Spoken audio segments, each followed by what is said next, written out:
Sí, el tema que nos toca ahora es conversar, son charlas, son conversaciones, ¿no? Un intercambio de ideas. Entonces, la idea que vamos a desarrollar ahora es sobre la colonización cultural, ¿no? ¿Es importante o no la cuestión cultural? Habría que ver. Yo creo que sí, porque la cultura es toda, vamos a hablar en términos generales, es toda obra de creación del ser humano. Eso incluye miles de ejes transversales, porque yo puedo crear en el derecho, ¿no? Hacer jurisprudencia y voy creando. Yo puedo crear en el arte, ¿no? Cuadros, música, danza, puedo crear en la ciencia, puedo crear en la técnica. Entonces yo voy creando. Eso que ahora el Ministerio de la Cultura llama culturas vivas, ¿no? La cultura siempre ha sido viva. No sé por qué se les ha ocurrido ahora, si hay vivas, habrá muertas, supongo, ¿no? Porque ahora hablamos de culturas vivas. Cultura es viva, la cultura se va, el idioma se va enriqueciendo, ¿no? Salen nuevos descubrimientos, hay que incluir nuevos términos. Entonces la cultura siempre ha sido viva. La cultura es cambiante, pero cambiante dentro de determinados principios, ¿no? Porque eso también se nos quiere decir que no, que la cultura ya cambió, eso ya es del pasado. No, los principios que rigen a las culturas son los mismos. Lo que cambian son los modos de expresión, las formas, ¿no? Que adopta la cultura. Entonces, por ejemplo, ¿no? Vamos a poner ejemplo para ponernos en cuenta, ¿no? Se nos dice que Colón pues, es el gran navegante, ¿no? Y que vino, Sebastián Elcano a la vuelta al mundo, ¿no? Y que Colón vino con las tres carabelas y gran navegante. Pero nunca se nos ha dicho que nosotros ya éramos navegantes.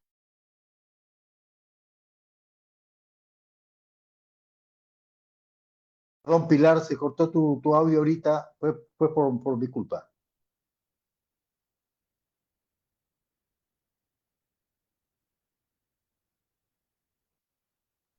¿Ya? Ahora sí, adelante, Ya. disculpa. ¿En qué estaba? Bueno, en la cuestión de los navegantes, ¿no? Me parece. Correcto. No se nos ha dicho que nosotros éramos grandes navegantes, ¿no? ¿Quiénes eran los navegantes? Los chinos, los moches. Fíjense la costa peruana, ¿no? La costa da al mar. Es natural y es lógico que la gente que da al mar, pues se anime a navegar. Y teníamos las grandes balsas, ¿no? Precisamente la palabra balsa viene de la madera, balsa, ¿no es cierto? Esa madera que casi no pesa, ¿no es cierto? Con esas balsas nosotros íbamos, los chimos, los moches y los allegados de ellos se embarcaban y con Tupayupanqui hemos llegado hasta la Polinesia. Y hemos traído la papaya, la piña, de todos estos viajes que hacíamos por las Antillas, por todos lados, Panamá, todo eso.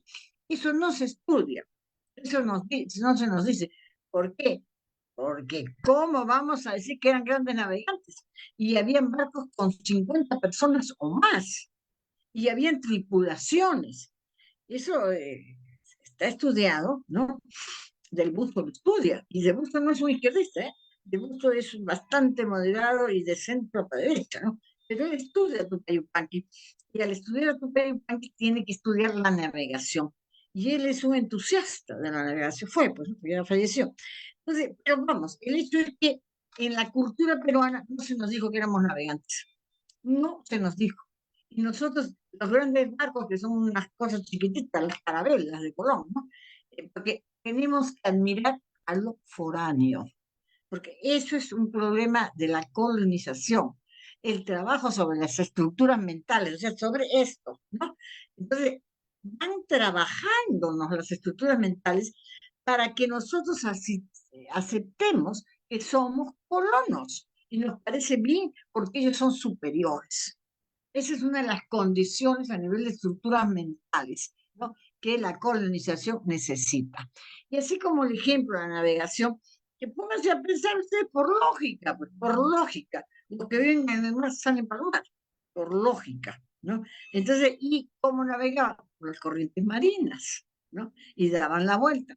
Y así hemos sido otro de los sistemas. Nosotros teníamos en los andenes los germoplamas. O sea, eran cada andén, se le llenaba de tierra, se le llenaba de la tierra, productos, ¿no? y éramos germoplasmas, es decir, la semilla, se cultivaban las semillas. Entonces de allí, de esos andenes, salían las semillas para todo el Tahuantinsuyo. Hoy día nosotros podríamos ser unos grandes exportadores de semillas, ¿no? Y no lo somos. ¿Por qué? Porque el andén es cosa de indios chuscos, ¿no? Entonces no hay que tener andenes, hay que echarse abajo, hay que tratar de aplanar la tierra. Y no se estudió nunca la importancia de nuestra andenería.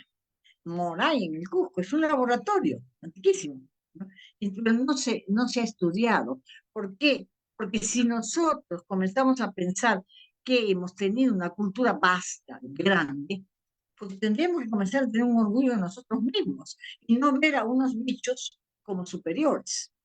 Entonces, la colonización a través de los siglos se ha basado en eso. Miren, cosas tan absurdas. Voy a poner a la Presidenta de la República, a la ocupa de Palacio de Gobierno, ¿no? Esa señora, ¿qué ha hecho? Y ella pues ha querido imitar estándar de belleza que no nos corresponden, porque se nos ha dicho que el viejo es feo, que el viejo es malo, que no hay que ser arrugado, ¿no? Hay que estirarse el pellejo bien estiradito, ¿no? Y nunca vas a parecer joven, porque eso no, que te sirve el pellejo, no, pero es un concepto de belleza y de utilidad. El viejo ya no sirve. En nuestra cultura eran los machulas, los taitas, era la sabiduría.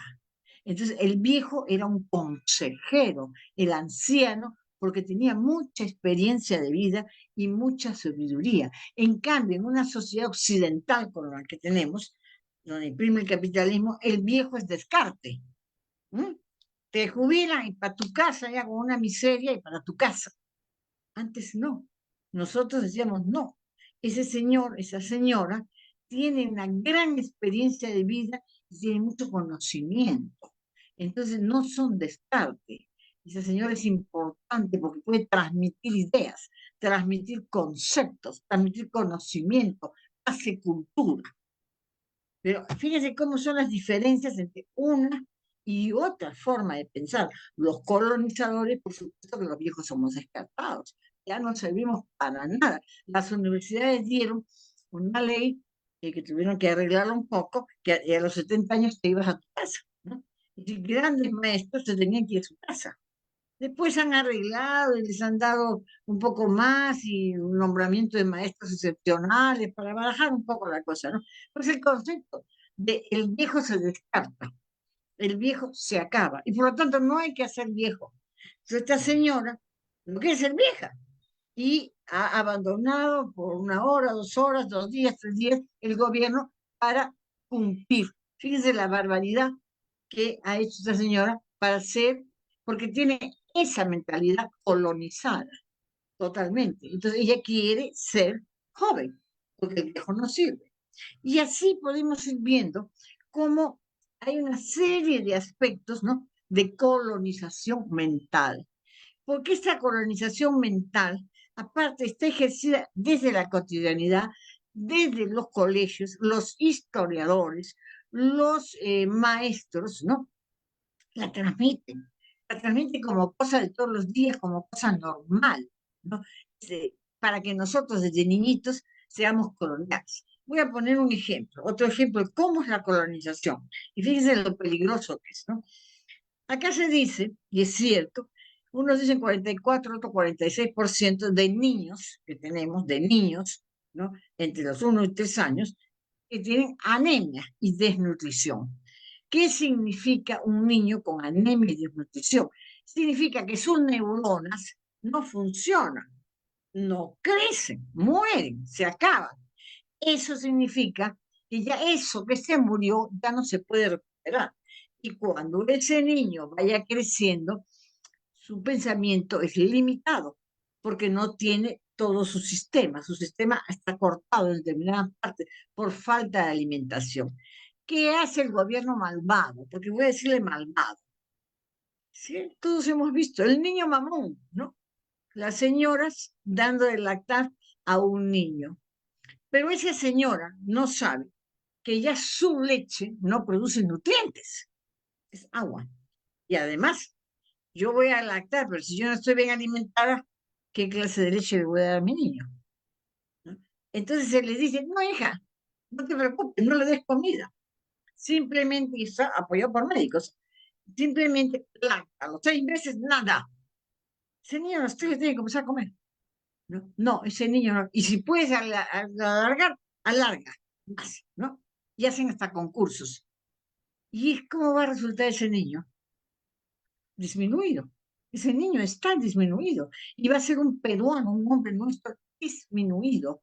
¿Por qué? Porque no ha sido alimentado en su momento, ¿no? Y porque no se ha dado a la mujer, a la madre, ¿no? La educación necesaria para que le dé comida. Símbolo de prestigio es comer fideos en la sierra, en muchos sitios. Entonces, en vez de comer una quina, una cañigua, ¿no? Comer fideos. Es un alimento. Ah, pero lo han prestigiado. O sea, hay elementos malvados, diría yo, malvados, para acabar con la mente nuestra, para someter nuestras mentalidades. Y estos son en la cotidianidad, día a día, nosotros podemos ir viendo, ¿no? Estos elementos que van trabajando sobre las mentes, sobre las mentalidades, en todo momento. ¿Por qué? Porque si nosotros nos sentimos inferiores y reconocemos nuestra inferioridad, si lo hacemos, rápidamente vamos a ser sometidos rápidamente, ¿no? Y nos van a ofrecer pequeñas cosas para que nos encandilemos con ellas y aceptemos la dominación. Esto es en el campo de la cultura. En el campo del cine, les voy a poner una experiencia. Nosotros tenemos una manera de ver las cosas. Nosotros vamos a la naturaleza y nos paramos, ¿no es cierto? Y la contemplamos y sentimos la energía y estamos en una puna con el lichu, ¿no? Y he visto que has pasado, me parece que era el reloj solar, ¿no? Entonces vamos, lo contemplamos y lo vemos, ¿no? Porque ese es nuestro contacto con la naturaleza, porque esa es nuestra manera de ser, así estamos, así hemos venido.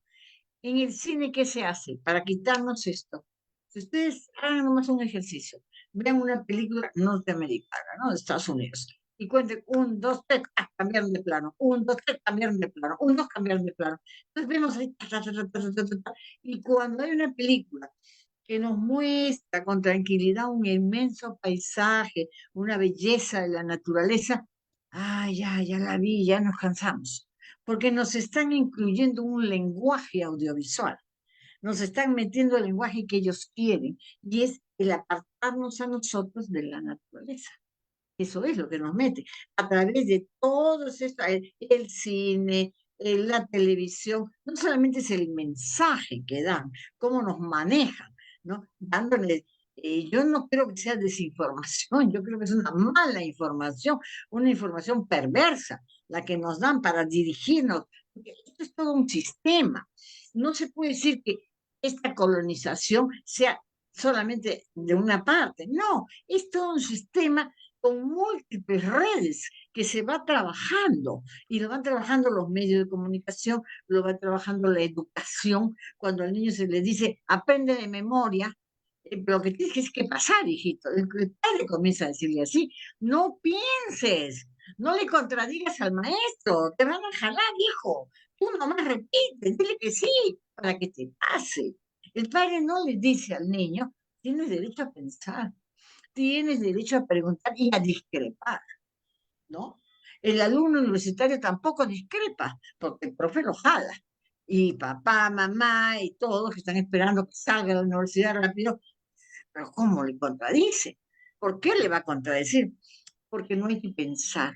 Entonces, eso, como dije, son redes, son múltiples redes que van atacándonos en todas partes, pero estas redes van a trabajar sobre nuestro cerebro, porque en el fondo el muchacho universitario dice, sí, yo tengo que salir rápido, ¿para qué le voy a decir que no, el profe? Él gana, porque él me pone la nota. Ah, no quiero pensar eso, no empieces, y además es más fácil, repite lo que le dice, ¿no? Entonces, esas son formas que nos han enseñado a trabajar. Y vuelvo a decir, hay que hablar de la colonización como una red de colonización que abarca diferentes aspectos, ¿no? Entonces, el arte, también es el arte, ¿no? Es todas las artes, la música, todo, ¿no?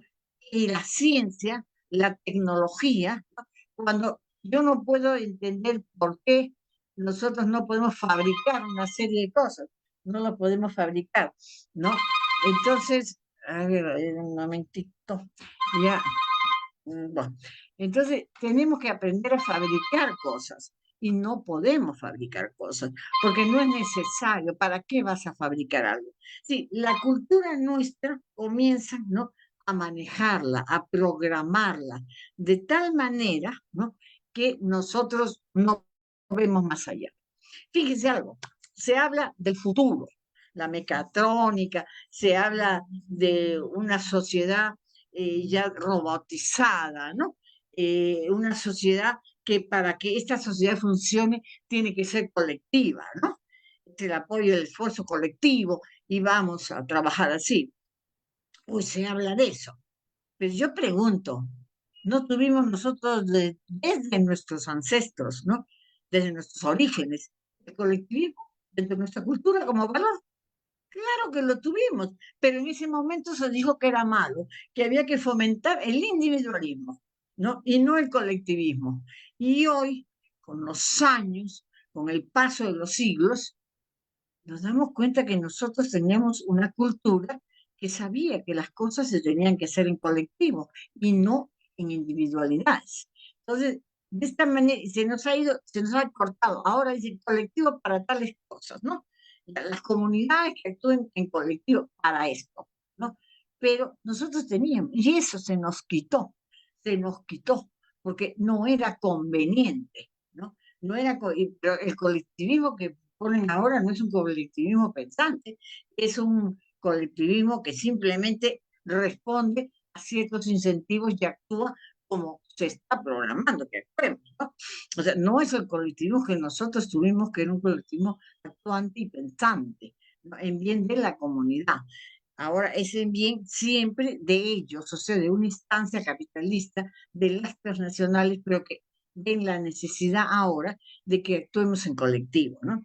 Entonces, no, ese es uno de los problemas que nosotros tenemos con el asunto de la colonización, ¿no? La colonización es mental, se trabaja a través de las estructuras mentales, desde hacernos desnutridos, desde hacernos gente sin comida, diría yo, o enseñarnos a mal comer, ¿no? ¿Qué necesidad tenemos de tomar Inca Cola, Coca-Cola? Eso nutre. Ah, no, pero gastamos en eso porque nos venden esa información y en vez de tomar agua, ¿no? Tomamos cosas que son dañinas para el cuerpo. Entonces, esta es la forma como nos han gobernado a través, pues, de este sistema, porque hay que pensar que es un sistema, ¿no?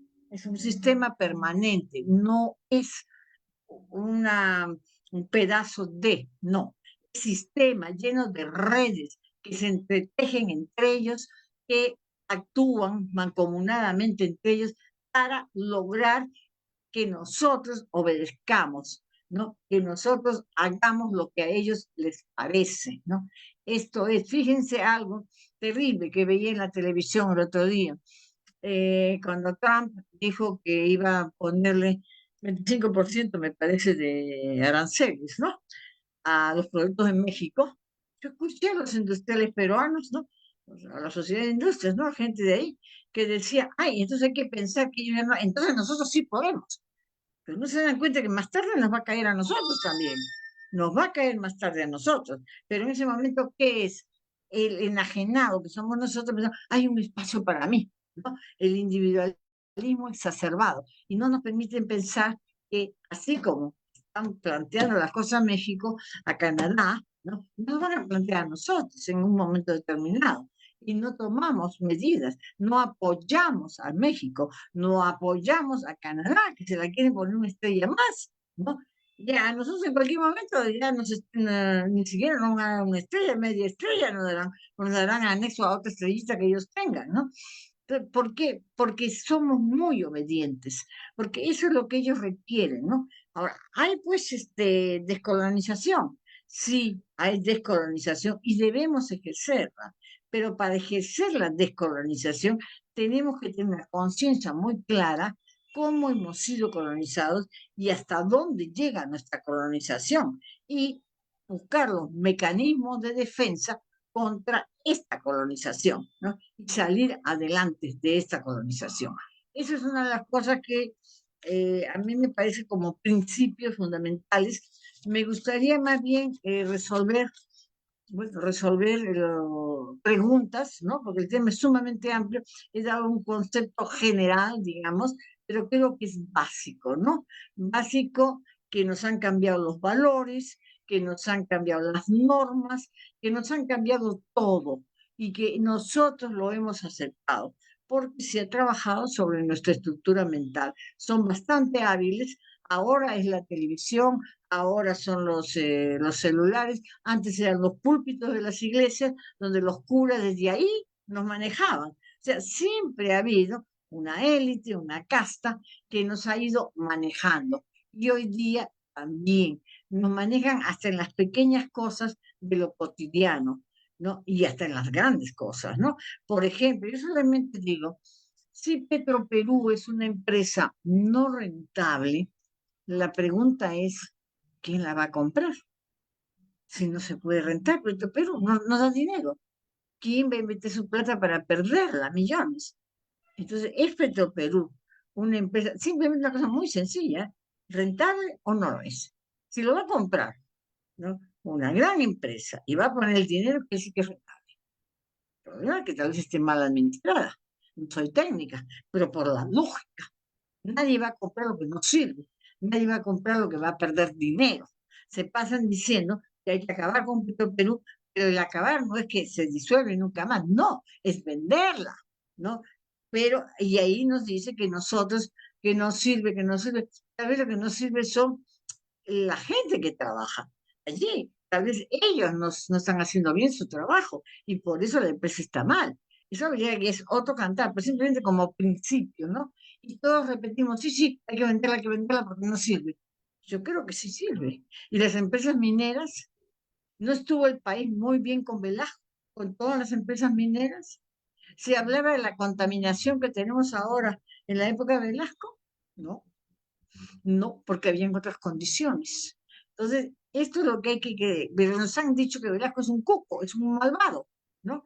Es un malo. ¿Y quiénes nos dicen? Los señores del diario El Comercio. ¿Por qué? Porque fue expropiado por el diario El Comercio. Es decir, todos los afectados pintan pues, a Velasco como un cuco malvado, ¿no? Pero el problema en esta colonización es que hay gente que aspira a ser como los colonizadores. Y eso es lo más grave de todo, que ya su estructura mental está de tal manera que desea y anhela ser y tener el poder que tienen los colonizadores. Y está mal, ¿no es cierto? No puede ser, pero eso ocurre, ¿no? Entonces intentan y por eso se someten con la esperanza de algún día, ¿no?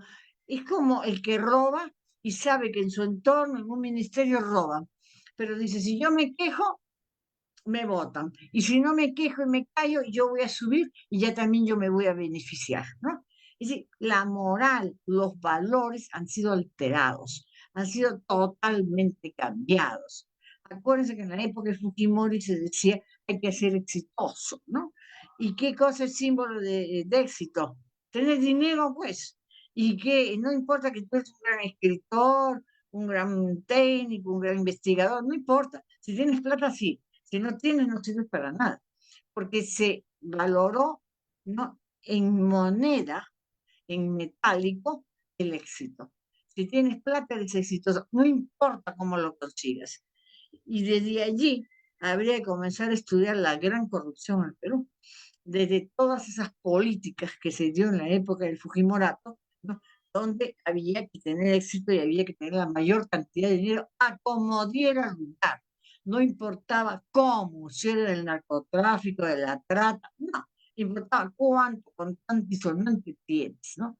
Esa es otra forma también de colonizarnos, volvernos corruptos, porque ahí entramos a esta red. Ya tenemos que callar, simplemente seguir caminando. Bueno, yo creo